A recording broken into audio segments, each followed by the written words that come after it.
Hello বন্ধুরা, কেমন আছেন সবাই? আজকে আমরা যাচ্ছি চট্টগ্রাম সীতাকুণ্ড গুলিয়াখালী বীচ দেখতে। তো ইতিমধ্যে আমরা জানতে পারছি বীচটা নাকি খুবই সুন্দর। নিজেরাও দেখব, পাশাপাশি আপনাদেরকে দেখানোর চেষ্টা করব যে আসলে বীচটা কত সুন্দর। তো আমরা যখন গাড়িতে করে আসছিলাম খুবই সুন্দর লাগছিল। ইতিমধ্যে কিন্তু আমরা এসে উপস্থিত হয়েছি গুলিয়াখালী সি বিচ দেখতে। তো আপনারা জানেন যে বাংলাদেশে কিছুদিন আগে ভয়াবহ একটা বন্যা গেছে। এই বন্যার আগেই কিন্তু আমাদের এখানে ট্যুর আসার কথা ছিল।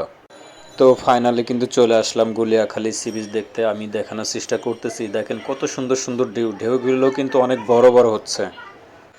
তো আমি আপনাদেরকে পুরো বিচটা দেখানোর চেষ্টা করব। এখানে সৌন্দর্য যতগুলো জিনিস আছে সবগুলো চেষ্টা করব আপনাদেরকে দেখানোর।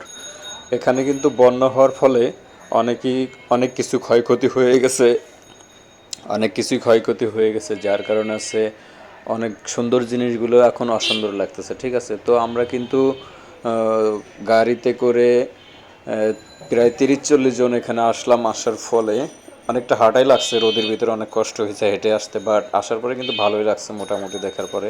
তো আপনাদেরকে বলবো, আপনারা যারা এখানে আসবেন বেশিরভাগ সময় আছে বিকালের দিকে অথবা একদম সকালে ফার্স্ট আওয়ার আসবেন, এতে করে আপনাদের জন্য ভালো হবে। এই জায়গার যে সৌন্দর্য যে জিনিসটা আছে এটা উপভোগ করতে পারবেন। ঠিক আছে, তো আমরা বেশি রোদের ভিতর যাওয়ার কারণে আমরা কিন্তু পরিশেষে একটা সময় অনেকটা অস্থিরতা বোধ করি। তো যাই হোক, অস্থিরও লাগছে, পাশাপাশি ভালোও লাগছে। তো আপনাদেরকে বলবো আসলে কিন্তু এরকম একটা টাইম নিয়ে আসবেন যাতে করে আপনাদের ঘোরার মতো মন মানসিকতা থাকে বা এখানে সৌন্দর্যটা উপভোগ করতে পারেন। ঠিক আছে, এতটুকু সাজেস্ট আপনাদেরকে করব। তো এই হচ্ছে গুলিয়াখালী সি বিচের অবস্থা। এখানে কিন্তু অনেক দোকান আছে, দোকানে অনেক সুন্দর সুন্দর চকলেট বা বিভিন্ন ধরনের আসবাবপত্র কিনতে পারবেন, কিন্তু দোকানগুলো অদ্ভুত কোয়ালিটির। মাটি থেকে প্রায় 3 থেকে 4 হাত উঁচা উঁচা দোকানগুলো। ঠিক আছে, তো যারা এখানে ট্যুরিস্ট আসে ফেরার পথে ওনারা অনেকে এখানে কিছু কেনাকাটা করে থাকেন, এটাই স্বাভাবিক। তো এই হচ্ছে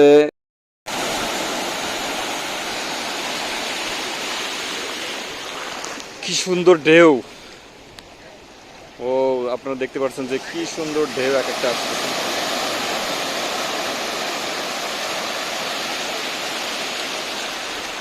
Oh, what a beautiful.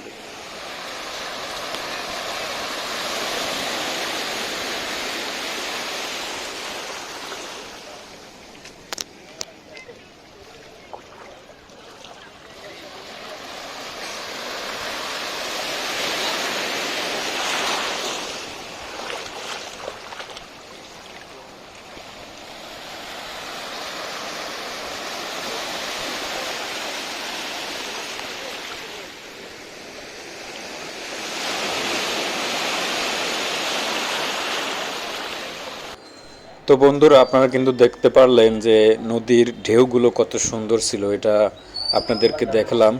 আপনাদের কাছে কেমন লাগে এটা কমেন্ট বক্সে কমেন্ট করে জানাবেন। আর একটা বিষয় হচ্ছে, রোদের মধ্যে আসছি বাট রোদের মধ্যে কষ্ট হয়েছে আবার প্লাস ভালোও লাগছে। ঠিক আছে, তো এই হচ্ছে গুলিয়াখালী বীচ। মোটামুটি আমরা পুরোটা সাইড ঘুরে দেখার চেষ্টা করলাম, আপনাদেরকেও দেখানোর চেষ্টা করলাম। ঠিক আছে, তা আপনারা মোটামুটি বিকেল টাইমে আসবেন, এখানে খুবই ভালো একটা ফিলিংস পাবেন আশা করি। এখন মোটামুটি আমাদের ঘুরে ফিরে অনেকটাই দেখা শেষ, এখন হচ্ছে আমাদের ফাইনালি ব্যাক করার পালা। ঠিক আছে, তো আমরা এখন হচ্ছে স্পিড বোট দিয়ে এখন আমরা আমাদের গন্তব্যে ব্যাক করা শুরু করছি। দেখতে পাচ্ছেন যে পিছে স্পিড বোট, খুবই ভালো লাগতেছিল স্পিড বোটে আসতে। আস্তে আস্তে কিন্তু আমরা যে দৃশ্যগুলো দেখলাম চতুর্পাশে গাছগাছালি, যে আপনাদেরকে দেখানোর চেষ্টা করছে, দেখেন কত সুন্দর একটা ভিউ। এগুলো দেখে কিন্তু খুবই ভালো লাগছে আমার কাছে। ঠিক আছে, তো আমি যেহেতু গ্রামের ছেলে, গ্রামের পরিবেশ একটা অন্যরকম পরিবেশ, গ্রামের সৌন্দর্য আসলে দেখতে অন্যরকমই লাগে, ভালোই লাগে। তো আমরা তো হচ্ছে আপনারা যদি নিজে নিজে ট্যুর করতে চান সেটাও পারবেন, সেই ক্ষেত্রে আপনাদের খরচটা একটু বেশি হবে। যদি মনে করেন যে গ্রুপে যাব, গ্রুপে গেলে লোক বেশি থাকে, সেই ক্ষেত্রে আপনার ঘুরেও মজা হয় প্লাস হচ্ছে খরচটাও কম লাগে। ঠিক আছে, তা আমি বলবো যে বেশি লোকের সাথেই যাইবেন, এতে করে আপনারা ঘুরে খুব আনন্দ উপভোগ করতে পারবেন। তো ফাইনালি কিন্তু আমাদের ঘোরা শেষ, এখন হচ্ছে ব্যাক করার পালা। দেখতে পাচ্ছেন যে বৃষ্টি বাদল হয়ে এখানে রাস্তাঘাট কী অবস্থা হয়ে গেছে, এই অবস্থা ক্রস করে কিন্তু আমরা গেছি। এখন হচ্ছে এই যে আমাদের বাস স্ট্যান্ডে আসার পালা। আমরা সবাই অলরেডি শুরু করছি বাসের স্ট্যান্ডে জড়ো হইতে। এখান থেকে আবার আমাদের গন্তব্য স্থানে ব্যাক করতে হবে। তো মোটামুটি কিন্তু আমার কাছে সব মিলে অসাধারণ লাগছে। আশা করছি আপনাদের কাছেও ভালো লাগবে। ভালো লাগলে অবশ্যই লাইক করবেন।